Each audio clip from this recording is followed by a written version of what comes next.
Welcome to my channel Lakshmi Ramana recipes. ఈరోజు చూసారు కదా అండి, మంచి క్రిస్పీగా ఉండే దోశ. చూడండి ఎంత మంచి కలర్లో ఉందో. సో ఈ విధంగా మనం దోశల్ని చేసుకోవడానికి దోశ బ్యాటర్ని ఎలా ప్రిపేర్ చేసుకోవాలో కావలసిన పదార్థాలు, తయారీ విధానం ఒకసారి చూద్దామండి. ఇలా మనం దోశ బ్యాటర్ని ప్రిపేర్ చేసుకుంటే చూడండి ఈ విధంగా మనం క్రిస్పీగా దోశ చేసుకోవచ్చు. అలాగే స్మూత్గా కావాలంటే దోశను వేసుకోవచ్చు, తర్వాత మసాలా దోశకి. సో ఈ విధంగా మనం చాలా రకాలుగా ఈ దోశలు అనేది ప్రిపేర్ చేసేసుకోవచ్చు ఈ విధంగా బ్యాటర్ని తయారు చేసుకుంటే. కాబట్టి మనం ఎలా తయారు చేసుకోవాలో చూసేద్దామండి.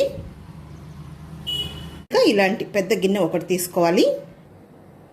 అందులోకి మనం ఒక మెజర్మెంట్ తీసుకోవాలి. నేను ఈ సైజ్ గ్లాస్తో 4 గ్లాసులు పచ్చి బియ్యం వేస్తున్నాను. ఇవి రేషన్ బియ్యం అండి.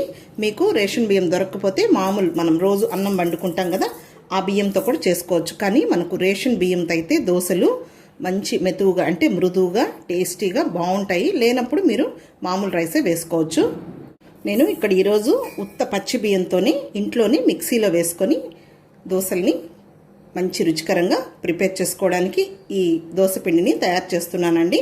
మామూలుగా మనం ఉప్పుడు బియ్యం వేసుకొని దోశ, ఇడ్లీ రెండు చేసుకోవచ్చు. నేను రీసెంట్గానే ఒక వీడియో అప్లోడ్ చేశాను. అది ఉప్పుడు బియ్యం వేసి దోశ, ఇడ్లీ రెండు చేసుకోవచ్చు. ఇది ఓన్లీ పచ్చి బియ్యంతోనే, రేషన్ బియ్యంతో దోశలకు మాత్రమే అండి, చాలా బాగా వస్తాయి. 4 గ్లాసులు పచ్చి బియ్యం వేశాను. అందులోకి 1/2 గ్లాసు మినప్పప్పు, 2 టేబుల్ స్పూన్ల పచ్చెనగపప్పు అండి. ఈరోజు మనం ఈ దోశల్లో ఈ శనగపప్పు వేసి చేస్తే అసలు ఎంత బాగుంటాయో మీరు తప్పకుండా ట్రై చేయండి. తరువాత మెంతులు అండి. ఈరోజు మనం ఉత్త దోశలకే కాబట్టి కొంచెం మెంతులు ఎక్కువగా వేసుకోవాలి. ఇక్కడ నేను ఈ క్వాంటిటీకి 1 టేబుల్ స్పూన్ మెంతులు వేస్తున్నాను. ఇప్పుడు ఈ బియ్యాన్ని నీళ్లు వేసుకొని ఒక 3 సార్లు శుభ్రంగా వాష్ చేసేయాలి. ఇప్పుడు బియ్యాన్ని బాగా శుభ్రంగా వాష్ చేసిన తర్వాత ఇందులో నిండుకు నీళ్లు వేసేసుకోవాలి. ఇప్పుడు మూత పెట్టేసుకొని మినిమం ఒక 6 గంటలు లేదు 8 గంటలు కూడా నానితే మనకు దోశలు అనేటివి చాలా మృదువుగా వస్తాయండి. మామూలుగా మనం ఉదయాన్నే ఇలా నానబెట్టేసుకున్నామంటే సాయంత్రం 6 గంటలకు అలా మనం మిక్సీలో వేసేసుకొని పిండిని రుబ్బి పెట్టుకున్నామంటే పర్ఫెక్ట్గా మనకు పిండి అనేది పొంగుతుంది. దోశలు అనేటివి చాలా బాగా వస్తాయి. ఓకే అండి, ఇప్పుడు ఈ బియ్యం బాగా నానిపోయాయి. వీటిని నేను మళ్ళీ ఒక 2 సార్లు నీట్గా వాష్ చేసేసాను. కొద్దిగా నీళ్ళు వేసి పెట్టేశాను. ఈ నీళ్ళతోనే మనం మిక్సీలో పిండిని వేసేసుకోవాలి. తర్వాత ఇవి అటుకులు అండి, టిఫిన్ అటుకులు అంటే మనకు షాప్స్లో ఇస్తారు. 1/2 గ్లాసు మనం ఏ గ్లాస్తో అయితే బియ్యం తీసుకున్నామో ఆ గ్లాస్తో ఒక 1/2 గ్లాసు అటుకులు తీసుకొని వాటిని కూడా 2-3 సార్లు నీట్గా వాష్ చేసుకొని ఈ విధంగా నానబెట్టి పెట్టుకోవాలి. అటుకులు బాగా నానాలి మనకు. ఇప్పుడు మిక్సీ జార్ తీసేసుకొని ఈ బియ్యంని వేసేసుకొని కొంచెం నీళ్లు వేసేసుకొని మనం మెత్తగా గ్రైండ్ చేసేసుకోవాలి. ఇప్పుడు నీళ్లు కొద్దిగా వేసుకుందాము. చూడండి పిండిని ఈ విధంగా మనం మిక్సీ పట్టేసుకోవాలి. ఇదే విధంగా పిగిలిన పిండినంతా కూడా వేసేసుకోవాలి. ఇది ఒక గిన్నెలోకి తీసేసుకోవాలి. ఇప్పుడు ఇలా గిన్నెలోకి వేసేసుకుందాము. ఇప్పుడు అటుకులు కూడా నానిపోయాయి. అటుకులను కూడా మనం మిక్సీ వేసేసుకోవాలి మెత్తగా. చూడండి ఈ అటుకులది కూడా ఈ విధంగా మెత్తగా మిక్సీ పట్టేసుకోవాలి. ఇది కూడా ఇందులో వేసేసుకుందాము. ఇప్పుడు ఈ పిండినంతా ఇలా గరిటతో బాగా కలిపేసేసుకోవాలి.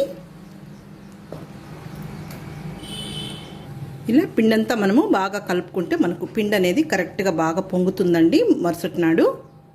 ఇప్పుడు మూత పెట్టేసుకొని రాత్రంతా అలాగే పెట్టామంటే పొద్దునకి బాగా పొంగుతుంది. అందుకే కొంచెం మనం పెద్ద గిన్నె తీసుకోవాలి. తర్వాత ఎక్కువగా చలిగా ఉన్నప్పుడు మనం కొద్దిగా సాల్ట్ వేసుకొని కలిపి పెట్టుకున్నామంటే పొంగుతుందండి. కొంచెం ఎండగా ఉన్నప్పుడు అలాంటప్పుడు మనం సాల్ట్ వేసామంటే పిండి అనేది త్వరగా పులిసిపోతుంది. తర్వాత మనం ఇది మిక్సీలో వేసుకున్నాం కాబట్టి పిండినంతా బయట అలాగే పెట్టేసుకోవాలి. అదే మనం గ్రైండర్లో వేసుకున్నామంటే మనం ఎంత కావాలనో అంత తీసి పక్కన పెట్టేసుకొని మిగిలింది ఫ్రిడ్జ్లో పెట్టేసుకోవాలి. ఇప్పుడు మనం ఇది మిక్సీలో వేసుకున్నాం కాబట్టి ఇలాగే పిండినంతా కూడా బయట పెట్టేసుకోవాలి. ఓకే అండి, చూద్దామండి. ఇప్పుడు ఉదయం అయింది. పిండి అనేది చూడండి బాగా పొంగింది. ఇప్పుడు ఈ పిండినంతా కూడా మనం ఒకసారి బాగా కలుపుకొని మనకు ఎంత కావాలనో అంత తీసుకొని పక్కన పెట్టేసుకొని మిగిలింది ఫ్రిడ్జ్లో పెట్టేసుకోవాలి. ఇప్పుడు దోశలు వేసుకోవడానికి ఒక గిన్నె తీసుకొని కొంచెం పిండి వేసేసుకుందాము. కొద్దిగా సాల్టు, అలాగే ఒక్క చిటికెడు వంట సోడా, కొద్దిగా నీళ్ళు వేసేసుకొని పిండిని కలిపేసుకోవాలి.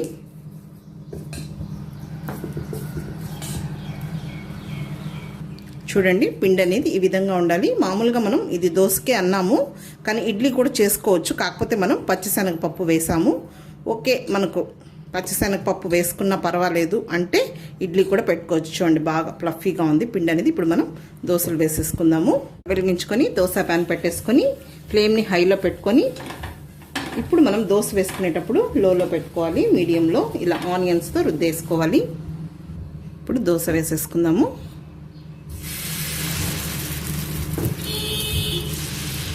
మనకి పల్స్గా కావాలంటే వేసుకోవచ్చు, అలాగే స్మూత్గా కావాలంటే కూడా కింద ఆయిల్ వేసుకొని చేసుకోవచ్చు. ఇప్పుడు ఫ్లేమ్ని పెంచుకోవాలి.